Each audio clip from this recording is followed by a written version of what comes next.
Hello my diamond army, welcome to another video. आप देख रहे हैं मिस्टर एवरीथिंग एक्सपेरिमेंट्स। दोस्तों आज की वीडियो में मैं आपको बताने वाला हूं कि भाई आपके पास अगर रेगमाल घिस कर ख़त्म हो जाए और इमरजेंसी की सूरत में हमें रेगमाल चाहिए हो तो हम क्या करेंगे। दोस्तों घरेलू अशिया की मदद से रेगमाल घर पे भी बनाया जा सकता है। वो कैसे बनाया जाएगा, यही सारी चीज़ें मैं आपको इस वीडियो में करके दिखाऊंगा। तो दोस्तों अगर आप चैनल पर पुराने हैं तो भाई दिल से थैंक यू, अगर आप नए हैं तो प्लीज़ यार सपोर्ट करें, सब्सक्राइब करें। चलिए इस एक्सपेरिमेंट को हम करके देख लेते हैं। Please subscribe Mr. Everything Experiments. दोस्तों सबसे पहले रेत ले लेनी है, उसको किसी सतह के ऊपर डाल देना है। रेत छनी हुई होनी चाहिए। अब बारी आती है एक पुराने रेगमाल की। मैं यहाँ पे नया इस्तेमाल करूँगा, दोस्तों आप पुराना ले सकते हैं। अब बारी आएगी दोस्तों एल्फी की।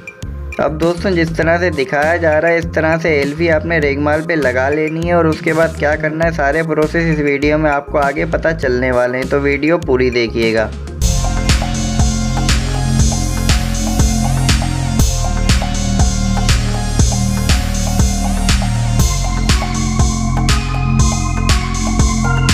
Please subscribe Mr. Everything Experiments.